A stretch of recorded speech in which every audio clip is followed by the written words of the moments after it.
Salut, ici Naomi et Daniela. Bienvenue sur la saison 1 de notre podcast On Trip Nature. Dans chaque épisode, avec nos invités, on se penche sur les solutions pour transformer notre façon de voyager et encourager des pratiques régénératrices. Comment le tourisme peut être au service des communautés et de la planète? Alors, rejoignez-nous dans cette incroyable aventure vers un tourisme à impact positif.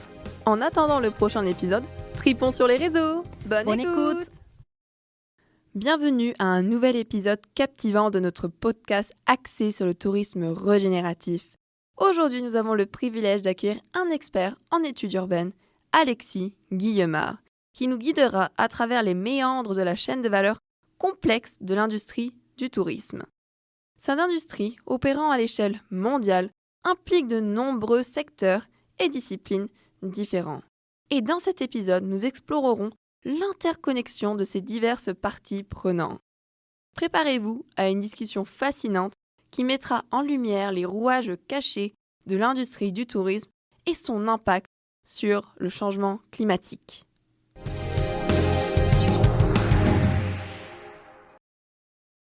Bonjour Alexis, comment ça va aujourd'hui? Salut, ça va très bien, merci. Merci à toi pour être aujourd'hui avec nous. Avant de plonger dans notre conversation, nous allons te présenter à notre audience. Tu es docteur en études urbaines et actuellement chercheur postdoctoral au département d'études et touristiques de l'École des sciences de la gestion de l'UQAM.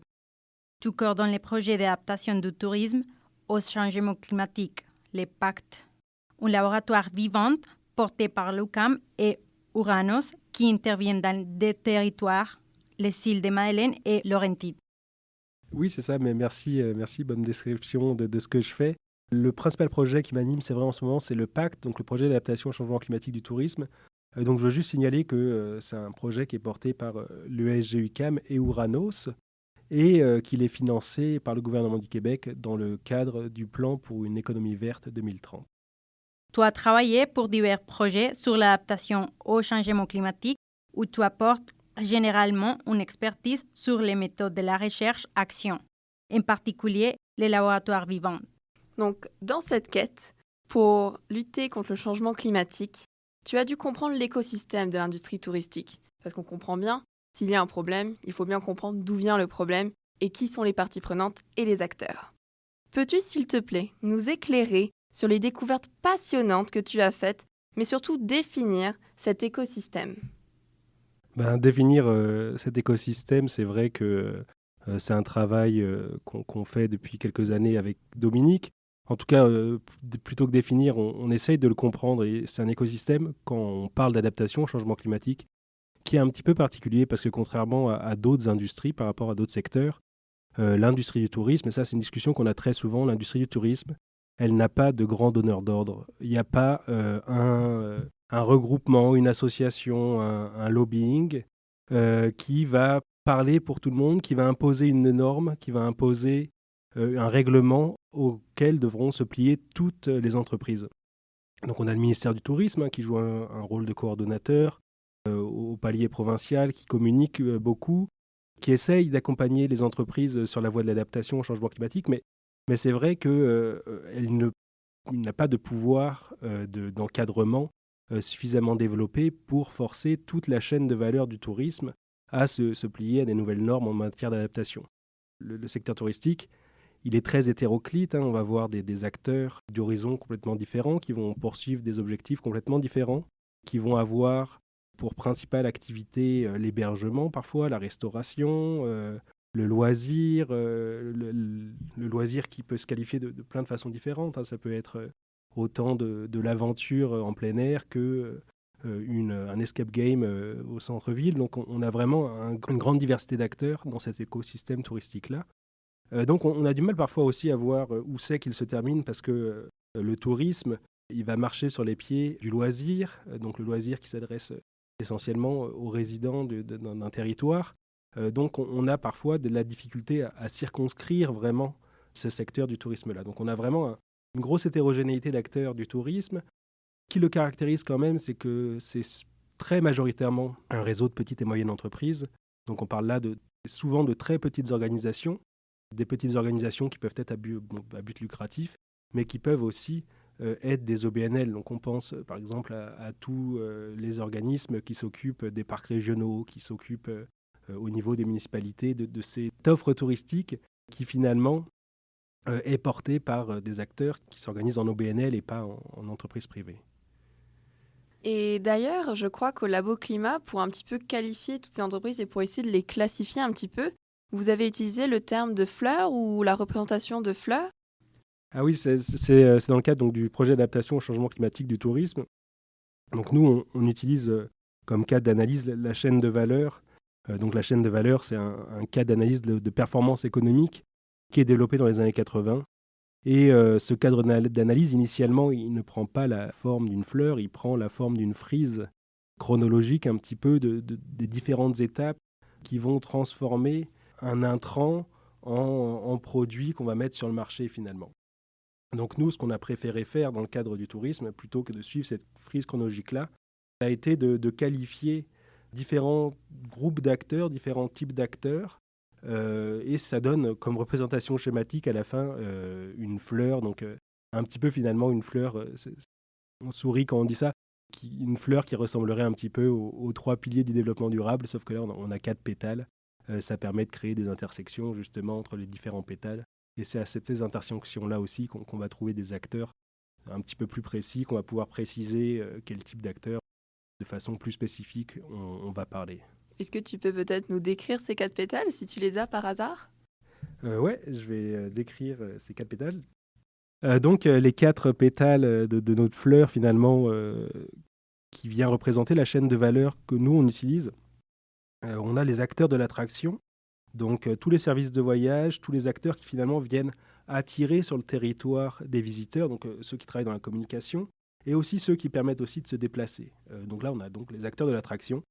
Les acteurs de la performance touristique, donc eux, c'est ceux qui permettent de se réaliser une expérience touristique sur le territoire. Donc c'est à la fois ceux qui vont divertir, donc tous les gens qui vont proposer une activité de récréation, de tourisme aux visiteurs, tous les acteurs qui vont également nourrir ces visiteurs-là, donc la restauration, et les acteurs qui vont s'occuper du besoin très fondamental aussi de dormir, donc tous les acteurs de l'hébergement.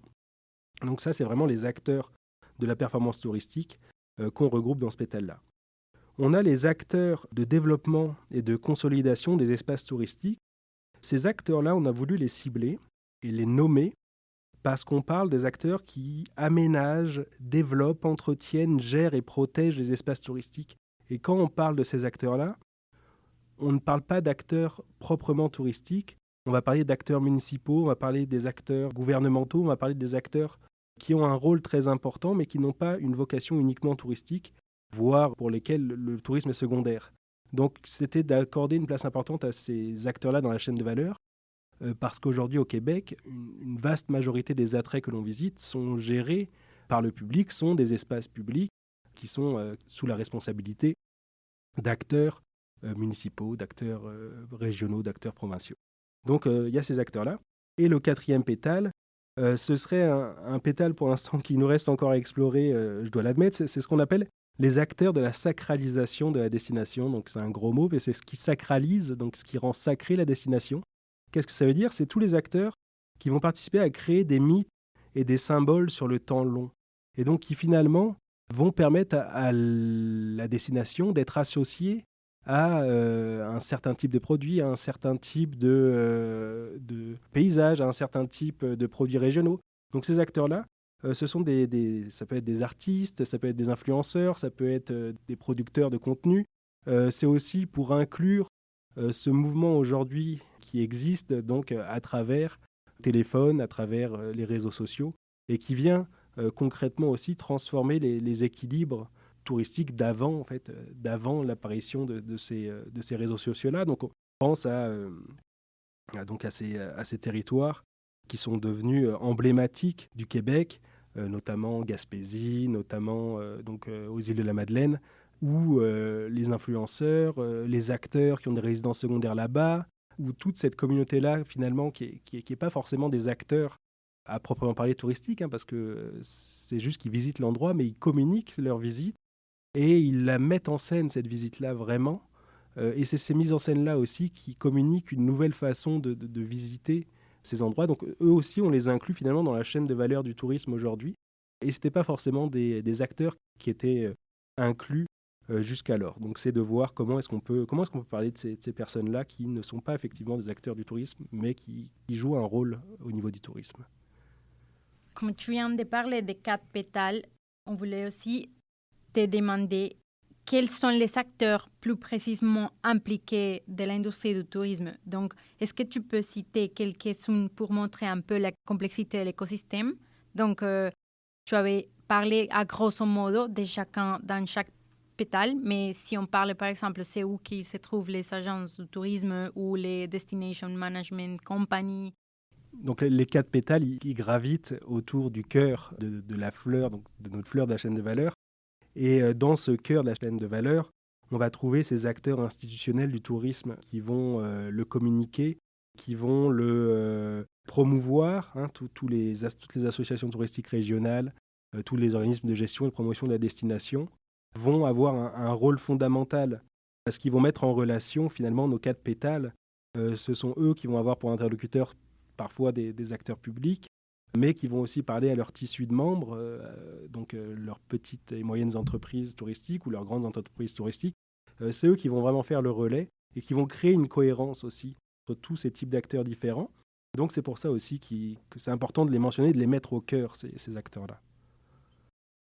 Est-ce que tu penses que jusqu'à maintenant, les acteurs que tu viens de nommer, ils travaillent déjà un peu ensemble justement pour aller vers ça? Pour l'instant, l'industrie du tourisme, elle fonctionne bien, puisque les chiffres sont bons, c'est un secteur en santé. Pour l'instant, je trouve que c'est plutôt cohérent la façon dont le tourisme se développe au Québec, parce que c'est vrai que les associations touristiques régionales et le ministère du Tourisme vont vraiment être capables de construire des relations entre des acteurs différents et de prendre en compte les différentes sensibilités des acteurs qui composent cet écosystème touristique. C'est-à-dire que il faut comprendre que c'est des acteurs donc les acteurs institutionnels du tourisme, les institutions du tourisme, ils vont devoir jongler avec les intérêts d'hôteliers, avec les intérêts d'entreprises de restauration, avec l'industrie du spectacle, avec les événements, avec toute une galaxie d'acteurs. Et je trouve que pour l'instant, on peut dire que de façon générale, au Québec, les ATR ou Tourisme Montréal ou Tourisme Québec vont plutôt jouer ce rôle-là de façon efficace et ils vont créer une destination relativement harmonieuse. Donc ça ne veut pas dire qu'il n'y a pas de défis et que tout est rose et qu'il n'y a pas des axes d'amélioration. Mais c'est vrai qu'on a vraiment aussi quelques ATR qui prennent à bras-le-corps le fait que ça devient vraiment des acteurs du territoire, ces acteurs du tourisme. Ils dépassent le rôle de simple organisme de promotion de la destination, mais ils vont commencer vraiment à devenir des interlocuteurs qu'on implique dans les différentes instances qui aménagent, régulent le territoire. Donc, c'est-à-dire que la municipalité, par exemple, aux îles de la Madeleine, communique beaucoup avec l'association touristique régionale des îles de la Madeleine. Parce que c'est un acteur qui connaît cette industrie, que c'est une industrie qui est fortement implantée aux îles de la Madeleine, qu'elle a des forts impacts sur le milieu. Et donc, tout d'un coup, cet acteur-là, en fait, c'est pas tout d'un coup, c'est grâce au travail des personnes qui travaillent dans l'ATR, cet acteur-là est devenu un interlocuteur du développement territorial aux îles de la Madeleine. Et ça, on l'observe dans quelques ATR au Québec, ce tournant-là d'un acteur qui commence à dépasser son rôle de promotion pour avoir un rôle de gestion plus affirmé. Donc de ce que je comprends, maintenant, au final, les offices de tourisme ou les instances touristiques de certaines régions sont en fait un peu le centre de la collaboration de chaque pétale et c'est elles qui unissent un petit peu l'effort et permettent de un petit peu superviser à bien les projets et que du coup le développement touristique soit fait de manière durable et de manière à prendre en compte les considérations tant sociétales qu'environnementales.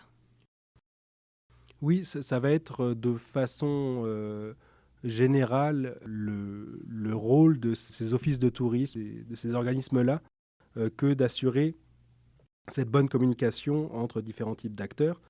et une vision du développement touristique qui soit un développement touristique harmonieux, respectueux des communautés et au mieux respectueux de l'environnement aussi. Donc c'est des acteurs centraux dans l'écosystème touristique au Québec, ça c'est sûr et certain. Un des principes fondamentaux du tourisme régénératif est de reconnaître que chaque composant de la chaîne de valeur du tourisme a un rôle crucial et essentiel à jouer dans la création d'un impact positif à long terme. Dans cette optique, le tourisme régénératif favorise l'idée que les acteurs de l'industrie, quel que soit leur niveau de vulnérabilité, peuvent travailler ensemble pour renforcer la résilience de l'ensemble du secteur. Maintenant, penchons-nous sur la question de comment les acteurs de l'industrie du tourisme, en particulier ceux qui sont plus vulnérables, peuvent-ils s'entraider pour créer la résilience? C'est une très bonne question. La chaîne de valeur, on ne l'utilise pas pour rien, on l'utilise parce qu'elle nous permet justement de mettre en valeur cette interdépendance-là entre acteurs qui, sur le papier, au premier regard, n'ont pas grand-chose à voir l'un à côté de l'autre, mais on se rend compte finalement qu'ils ont des relations à cause du visiteur qui va fréquenter ces différents maillons de la chaîne de valeur finalement.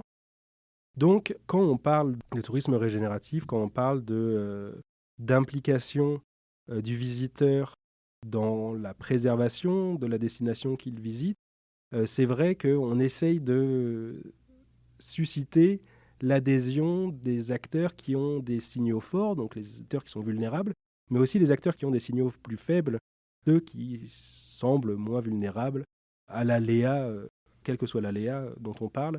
On essaye de faire en sorte que ces acteurs collaborent. Et dans un monde idéal, leur collaboration permet de trouver des solutions qui permettent de durabiliser la destination. Maintenant, dans les faits, c'est difficile à mettre en œuvre. As-tu des exemples concrets justement de collaboration réussie où différentes parties prenantes de l'industrie touristique ont travaillé réellement ensemble pour agir face aux enjeux liés à la vulnérabilité et à la durabilité? Nous, dans le cadre du projet d'adaptation au changement climatique du tourisme, on encadre plusieurs expérimentations d'adaptation, parmi lesquelles on va avoir une expérimentation autour de la végétalisation des berges aux îles de la Madeleine. Donc cette expérimentation, elle met en relation une petite entreprise de distillation d'huile essentielle qui, pour ces huiles essentielles, produit une plante qui s'appelle le myrique des îles. Donc c'est une forme de myrique de Pennsylvanie. Ce myrique, finalement, il s'avère que c'est un très bon allié de l'adaptation au changement climatique parce qu'il a des capacités fixatrices qui sont intéressantes. Donc, on met en relation cet acteur-là qui produit ces plants de myrique à des fins d'amélioration de la résilience d'acteurs qui sont situés sur le littoral. Donc, un parc, un motel, une résidence d'artistes. Donc, on a différents types d'acteurs qui peuvent bénéficier de ces opérations de végétalisation. Donc une opération de végétalisation, ce n'est effectivement pas innovant comme façon d'aborder l'adaptation au changement climatique. C'est quelque chose, c'est une solution qui est apportée dans plusieurs territoires, c'est quelque chose qui est bien documenté. En revanche, ce qui est innovant de notre côté, c'est qu'on utilise une plante endémique des îles, mais surtout une plante symbole, donc une plante dont les personnes qui sont originaires des îles de la Madeleine peuvent se sentir proches. On parle de cette plante comme résiliente. Un de nos interlocuteurs aux îles nous en parlait, elle est comme nous autres, cette plante, elle résiste face à la tempête. Et finalement, c'est aussi une plante qui peut devenir un symbole, et on sait que l'industrie du tourisme est friande de ces symboles-là. Ce qu'il faut savoir, c'est aussi que le myrique, c'est une variété de laurier sauvage, et que donc le laurier, c'est une plante qui a une certaine noblesse. C'est une plante que l'on peut utiliser aussi de différentes façons, donc à la fois pour ses qualités olfactives, donc ça sent très bon, mais aussi gustatives, donc on peut l'utiliser dans des plats. Et donc cette espèce de multiplicité des couches de sens qu'on peut mettre derrière le myrique, ça nous intéresse beaucoup, parce que tout d'un coup, c'est pas seulement une plante qu'on va utiliser à des fins de protection, de végétalisation des berges, c'est aussi une plante qu'on peut s'approprier d'une façon un petit peu différente. C'est une plante qui a du sens, c'est ça, c'est une espèce non humaine qui a du sens dans ces chaînes de valeur-là. Donc c'est aussi quelque chose que nous, on essaye de mettre de l'avant, qu'on peut impliquer des acteurs non humains Donc là, ici, une plante dans cette chaîne de valeur du tourisme. C'est un très bon exemple, mais moi je me demande aussi comment, du coup, par exemple, tu avais parlé que les restaurateurs pouvaient en bénéficier ou avaient un attrait.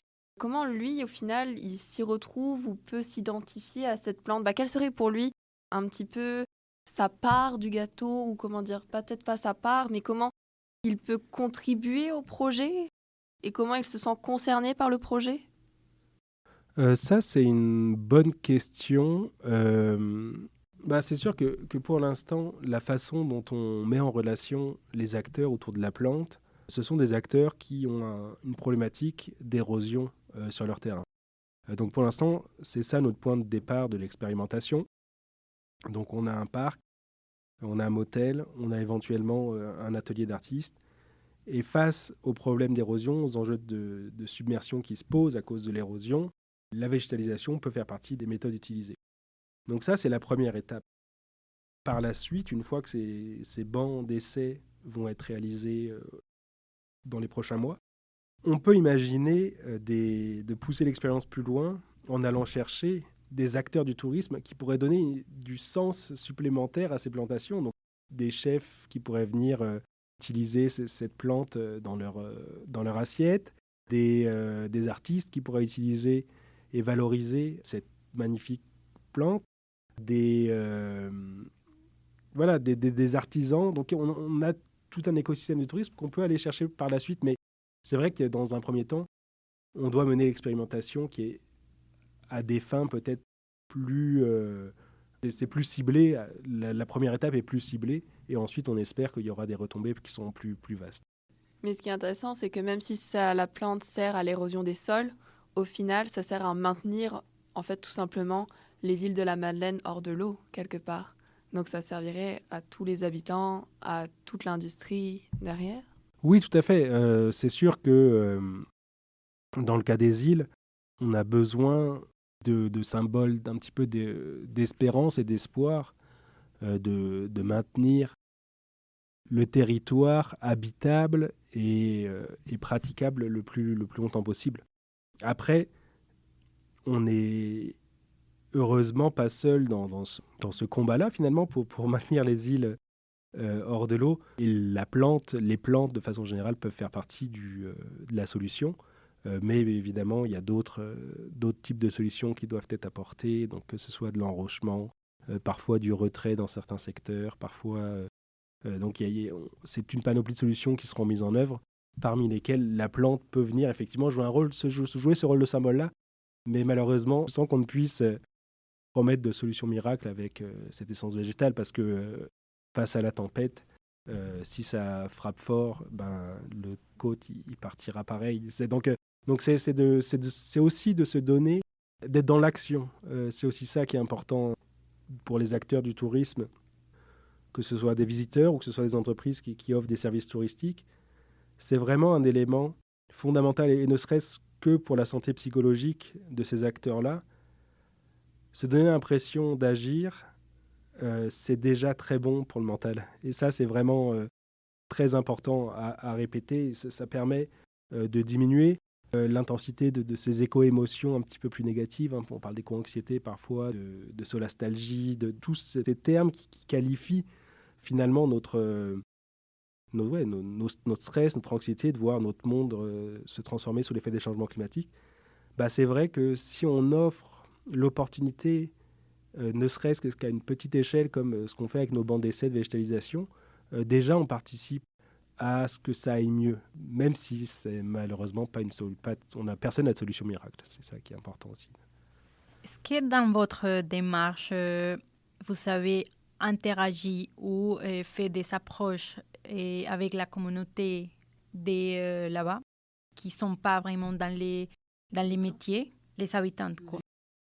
Les îles de la Madeleine, c'est particulier parce que il y a à peu près personne qui est en dehors du tourisme. Parce que tu le veuilles ou non, tu es dans un tout petit territoire où c'est le deuxième secteur après la pêche. Donc on est vraiment dans un territoire où tout le monde connaît quelqu'un qui loue une partie de sa maison ou qui travaille dans le tourisme ou qui a affaire avec des visiteurs ou avec des entreprises du tourisme.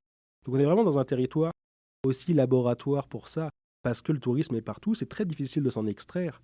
Donc c'est pour ça aussi que l'ATR là-bas joue un rôle un petit peu plus important que dans d'autres territoires, parce qu'il faut qu'ils prennent en compte des sensibilités, des enjeux autour du tourisme que d'autres ATR ne doivent en tout cas pas prendre en compte de façon aussi importante. Donc je pense évidemment à la question des changements climatiques, puisque l'ATR est actif sur ce front-là, aussi sur l'axe du logement, qui est hautement problématique aux îles de la Madeleine. Donc la question de la disponibilité de logement pour les locaux versus l'offre de logement aux visiteurs. Donc ça aussi, c'est une question épineuse qu'il faut qu'ils intègrent. Donc mon point, c'est vraiment que la communauté aux îles, c'est difficile de la séparer du monde du tourisme, contrairement à d'autres territoires ailleurs au Québec. Et c'est aussi un bel exemple de comment le tourisme, c'est justement le cœur d'une communauté qui vit du tourisme. Donc, je trouve que c'est aussi un exemple concret où on peut regarder l'importance de commencer à agir pour que les choses changent un peu afin d'améliorer leur situation, par exemple. Oui, c'est ça. Je pense que l'exemple des îles, ce qu'il démontre aussi, voilà, c'est la force de la collaboration intersectorielle et finalement la force de collaboration à l'échelle du territoire qui va dépasser un petit peu les frontières, hein, qui va dépasser un petit peu les limites traditionnelles qui existent entre les secteurs, entre les types d'acteurs aussi. Donc pour finalement agir ensemble pour le mieux-être du territoire et de la communauté. Mais c'est des processus qui sont compliqués, hein, c'est difficile à mettre en œuvre. Il y a des hauts et des bas, parfois je le sais. Mais c'est vrai que c'est quand même un exemple de bonne pratique d'un acteur touristique conscient que l'impact du tourisme donne certaines responsabilités aussi aux acteurs qui en font la promotion. Donc on est vraiment là dans le cas d'un acteur qui assume ses responsabilités et qui essaye même d'anticiper les problèmes et en tout cas de les assumer quand ils se posent aussi. En parlant débat, justement, est-ce que tu aurais un exemple d'une collaboration qui aurait échoué entre les parties prenantes, qui n'aurait pas abouti? Et si oui, pourrais-tu la décrire? C'est pas des échecs dont je vais parler, même si il y a une partie d'échecs, mais quand on parle d'adaptation au changement climatique, parce que moi c'est plus ça mon expertise, mais avant de réaliser le projet d'adaptation au changement climatique du tourisme, on a fait des initiatives de laboratoires vivants sur l'adaptation au changement climatique du tourisme au Québec. Et dans le cadre de ces collaborations-là, on arrivait malheureusement au constat qu'il fallait agir. Point. Et le constat qu'il est nécessaire d'agir face au changement climatique, ça fait depuis près de 30 ans qu'on le fait, ce constat-là. Donc c'est vrai que des collaborations non fructueuses, j'en ai été témoin. J'étais au cœur de ces collaborations qui n'étaient peut-être pas fructueuses, qui ne menaient pas jusqu'à la réalisation d'une solution d'adaptation au changement climatique. Mais peut-être aussi que ça faisait partie du processus de l'adaptation, finalement, qu'il faut que ça rentre dans les discours, dans les têtes, dans les pratiques avant de se mettre en œuvre plus concrètement. Donc ça faisait peut-être partie du processus. Mais c'est vrai que dans ces cas-là, les collaborations qu'on essayait de mettre en œuvre entre différents acteurs du tourisme, on ne réussissait pas à les mener jusqu'à terme. Donc ça, c'était pas une source de frustration, c'est une source d'apprentissage beaucoup. Et c'est ça qui a nourri un petit peu la volonté de faire le projet d'adaptation au changement climatique du tourisme pour faire ce tour de roue supplémentaire, finalement, qui est nécessaire. Parce qu'on a besoin d'exemples aujourd'hui en adaptation au changement climatique. Les acteurs du tourisme nous demandent toujours de leur donner des exemples. Et c'est bien légitime, mais la réalité, c'est qu'on n'en a pas tant que ça d'exemples d'adaptation au changement climatique à l'échelle des organisations. On a des exemples de politique, de stratégie gouvernementale, mais de changements pour l'adaptation au changement climatique menés à l'échelle des organisations, on en a relativement peu. C'est les mêmes, ils reviennent souvent. Donc ça, c'est un enjeu aussi, c'était de trouver des moyens d'illustrer ce que c'est l'adaptation au changement climatique, de ce que ça veut dire, des différentes formes que ça peut prendre. Et donc ça, on l'a appris des échecs précédents, finalement, qu'on avait pu vivre. Et quels sont du coup les apprentissages que tu as eus pour assurer une bonne collaboration ou une bonne communication entre les parties prenantes pour être sûr qu'un projet aboutisse? Quels ont été ces apprentissages que vous avez vécus pour, par exemple, mettre quelque chose en place de concret aux îles de la Madeleine? Les apprentissages, c'est que il faut bien réfléchir au cadrage des changements climatiques dès le début. Comment est-ce qu'on aborde ce sujet-là? Par quel effet des changements climatiques on va aborder la situation? Est-ce qu'on laisse ça spontanément émerger des acteurs ou est-ce qu'on impose un thème? Donc ça, c'est propre à chaque projet aussi, hein, ça dépend des thèmes sur lesquels on veut travailler. Par contre, là où on cherche aussi à améliorer notre approche pour qu'elle soit la plus porteuse d'action possible, c'est au niveau du cadrage de l'innovation.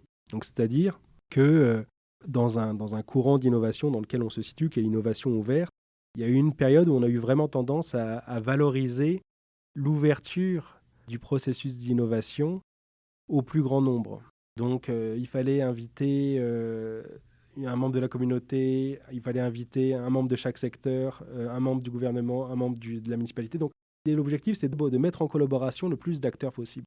Et nous, on s'est quand même rendu compte que les expérimentations qui vont le plus loin, c'est finalement dans des cas de noyaux un peu plus étroits, où on fait un accompagnement plus ciblé, peut-être dans une vision moins ouverte et peut-être plus traditionnelle de l'innovation. Donc sans revenir à la recherche et développement qui se fait dans des bureaux fermés, c'est de faire des collaborations peut-être avec moins d'acteurs pour avoir comme objectif de poursuivre au plus loin l'expérimentation et l'adaptation au changement climatique. Donc ça, ce serait un des apprentissages qu'on retire. Quand tu parles de moins d'acteurs, tu dirais par exemple un porte-parole représentant d'une communauté ou d'une partie prenante? En fait, c'est Pas tous les acteurs de la chaîne. pas tous les acteurs de la chaîne, c'est ça. On cible certains acteurs de la chaîne, on cible les acteurs qui ont de la capacité d'agir. Donc, de la capacité d'agir, ça peut être de la motivation, du leadership dans la communauté, ça peut être un budget qui est consacré à la transition écologique et donc l'adaptation au changement climatique en fait partie. Ça peut être un acteur qui a beaucoup de pouvoir économique aussi dans sa région. Ça peut être tout type d'acteur qui finalement va être capable d'agir et va vouloir agir aussi. C'est vraiment dans cette volonté-là de participer. Dans nos initiatives, on évite vraiment d'imposer notre présence aux personnes. C'est les personnes qui sont motivées à faire un bout de chemin avec nous qui le font. Et on ne force pas des personnes à venir parce qu'on sait que c'est difficile pour des petites et moyennes organisations de trouver du temps de s'extraire des opérations. De sortir de l'opérationnel, parfois c'est très difficile dans certaines périodes, voire impossible, et il faut l'accepter. Et dans ce cas, il faut juste voir un petit peu l'approche, peut-être nous adapter de notre côté, comme chercheurs, c'est-à-dire ce qu'on fait dans le cadre du projet d'adaptation au changement climatique, c'est qu'on va beaucoup plus dans les organisations plutôt que de forcer personnes à se déplacer dans un atelier, dans une salle de leur territoire. Là, on va dans l'organisation, on fait un bout de chemin aussi avec eux sur place pour comprendre aussi, ça nous aide à comprendre aussi les réalités qu'ils vivent. Mais ça peut être un moyen d'atténuer les efforts qu'on demande de participation à ce type de projet-là. J'avais une question de ce que tu parlais avant. Et c'était justement quand on parle de tous les parties prenantes, j'aimerais savoir, dans la chaîne de valeur, il y a un partie prenant qui est super important, qui c'est les voyageurs. Dans votre exemple ou laboratoire vivant de l'île de la Madeleine, est-ce que vous avez déjà des réflexions des voyageurs ou des insights de eux par rapport à votre projet? Alors c'est vrai qu'on se concentrait beaucoup sur l'offre plutôt que sur la demande dans ce projet-là. Mais le voyageur, le touriste n'est jamais loin quand on parle de tourisme. Et un des volets de l'expérimentation de végétalisation aux îles de la Madeleine, il consiste à réfléchir à comment est-ce qu'on pourrait intégrer les visiteurs au chantier de végétalisation. Que ce soit dans le cadre de notre projet, donc de l'expérience qu'on va mener, ou dans le cadre plus général d'acteurs aujourd'hui aux îles de la Madeleine qui sont des acteurs environnementaux. Ce sont par exemple des acteurs comme Attention Fragile ou le comité ZIP qui font des chantiers de végétalisation, qui sont toujours à la recherche de bénévoles. Ce serait de voir aussi un petit peu de réfléchir à un modèle qu'on pourrait essayer, dans le cadre de notre projet, d'inclure finalement les visiteurs. Donc ça, c'est un volet qui est apparu, mais c'est apparu par une demande d'un des acteurs du milieu.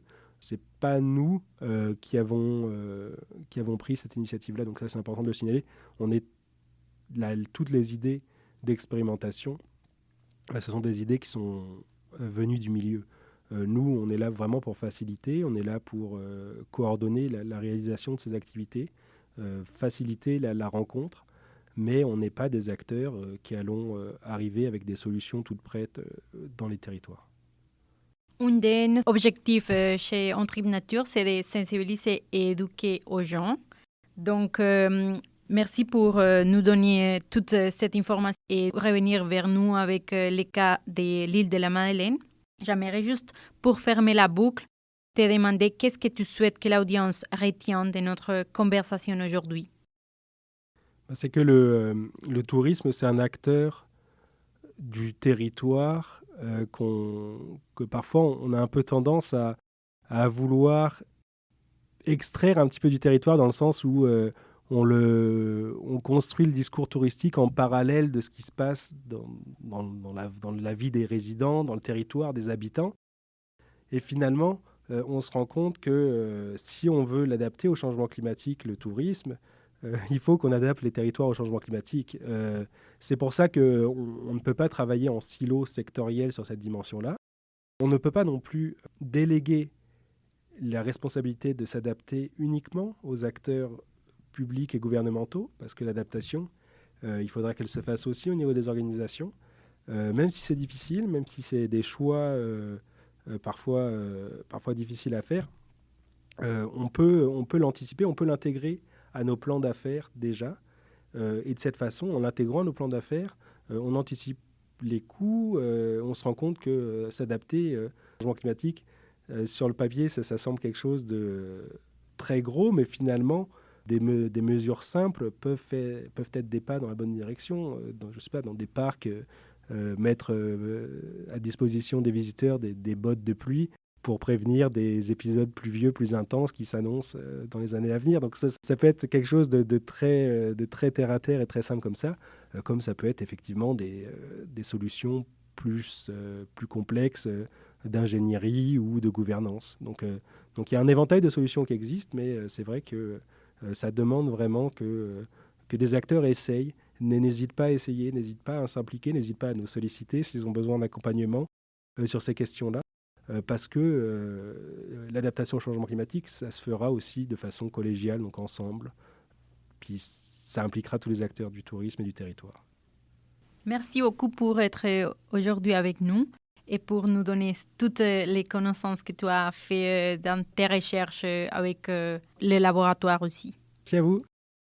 Merci beaucoup pour votre écoute. J'espère que cet épisode vous aura amené des réflexions et aussi des solutions, qu'il vous aura inspiré à opter pour un tourisme régénératif. Si toi aussi tu veux changer les codes du tourisme, soutiens-nous. C'est très facile. Tu peux laisser une note positive sur notre podcast et le partager à ton réseau. En attendant le prochain épisode, tripons sur les réseaux. Merci et à tantôt.